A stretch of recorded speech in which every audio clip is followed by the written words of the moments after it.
Hello everyone and welcome back to the final instalment of my 100 Animals Drawing Challenge. I am so proud of this page and I'm so glad that you're here to come and tune in and watch it as it comes to life. So without any further ado, let's jump in.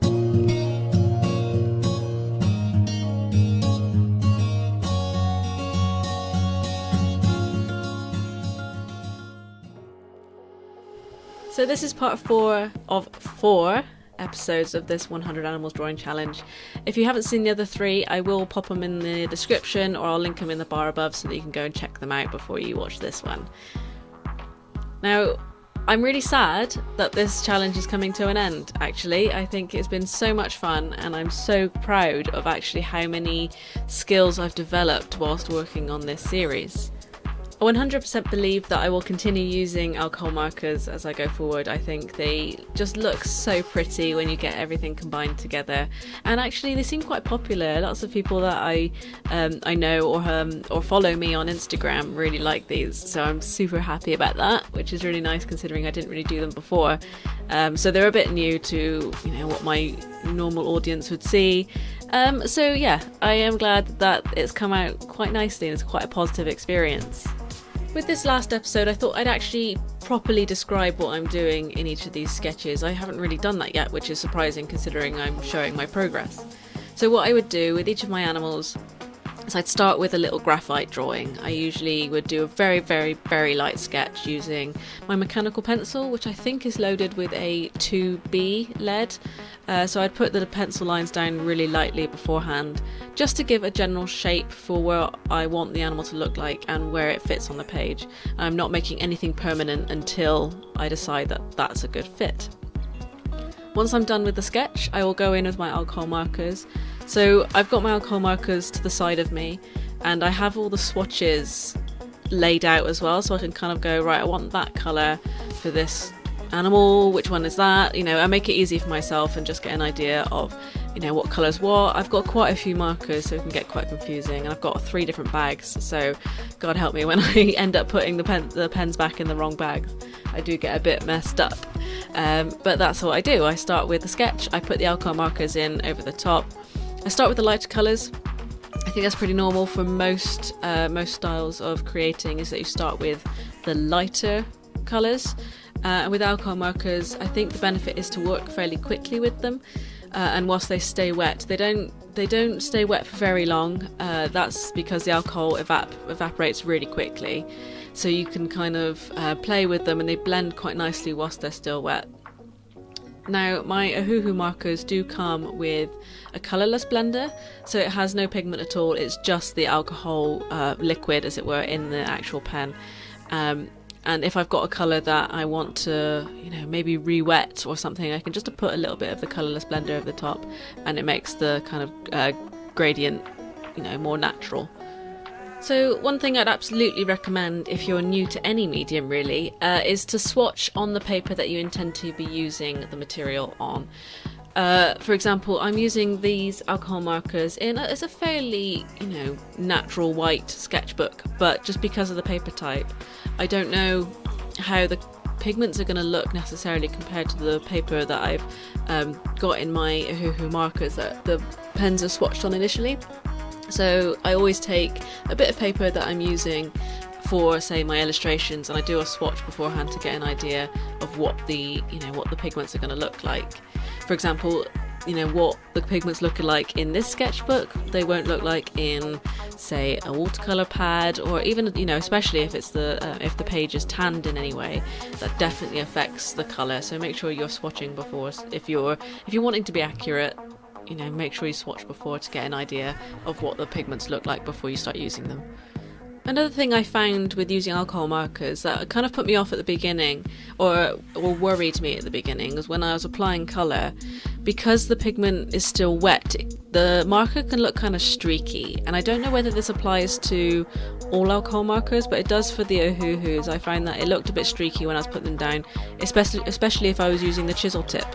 If I was filling a large area in, it looked a bit streaky, especially if I overlapped. But I found that as the pigment dries, it definitely blends out and it doesn't look so streaky. So if you're using alcohol markers for the first time and you're a bit worried about it, just give it a go, give it a practice, but bear in mind that the pigment looks different once it's dry as well. So if it looks streaky going down, doesn't mean it's going to stay streaky once it dries. You can always kind of cover it up with either other markers or, like I do, with pencils afterwards anyway. So after I've done the kind of layers of alcohol markers, once that's dry, and actually I didn't have to wait for it to dry completely, I found it was quite nice putting pencil over the top regardless, but I went in with my coloured pencils and added the extra, the kind of finishing details. Now I find that the coloured pencil added so much to these little illustrations. They were really good for adding in the finishing details. So for example, hair, fur, they were good for adding shadows. I could use lighter pencils to bring up the colours a few shades. But they're especially good for adding the outline to your illustrations. Now, if you've ever used alcohol markers, or if you've just used them on their own, or combined them with other mediums, you can probably empathise with me. And you'll notice that when you colour an area in, the alcohol pigment creeps out ever so slightly to the surrounding area, and it's not significant. It probably does depend on the paper that you're using. This paper that I was using was pretty good for wet media, so I think it didn't suffer too badly with bleeding out through the page. Obviously it bled through to the next page because that's pretty typical of alcohol markers anyway, but the surrounding area wasn't affected too badly by sort of creeping out pigment. It's just something to be aware of if you're doing an illustration like these, just to give yourself a bit of extra space for the pigment to kind of creep out. And it does help, like with the swatches, is to practice these media on the same kind of paper that you're working with, just to get an idea of how they work. It became a bit of a habit just to not fill, the entire space that I'd sketched out with alcohol markers, because it kind of did it for me. It just ever so slightly crept out, and filled the spaces that I'd left.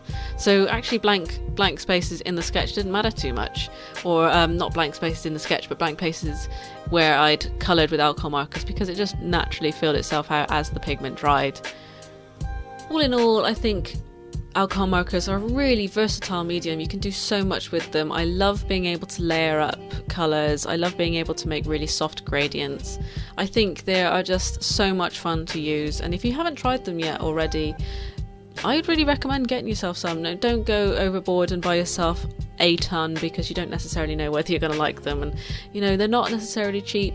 I do recommend Ohuhu markers. I think they are up there with being super affordable, plus actually from what I've experienced, okay, yes, I haven't experienced masses of alcohol markers, but these Ohuhus, they are just a pleasure to work with. It's that brush tip, guys. It makes such a difference. You can do fine details, you can do large areas. It's so versatile, and I really recommend just giving them a go if you get the opportunity to do so.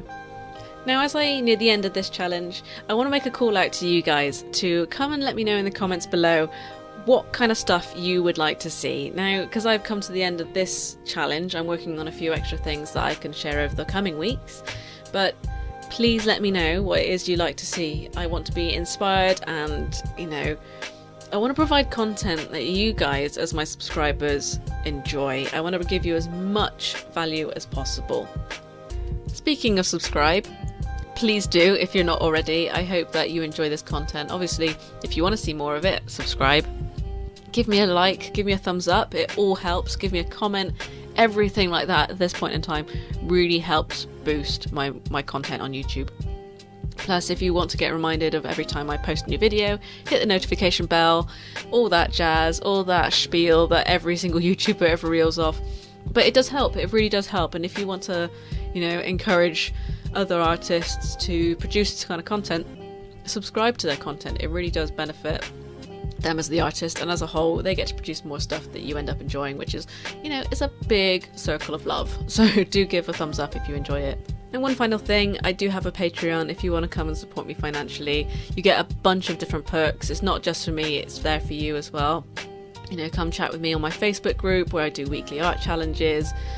Come get weekly colouring pages. You can come and join my private safe community where I want you to be able to flourish. So it's not just for me, it is there for you, and I can't wait to see you over there if you come and join me.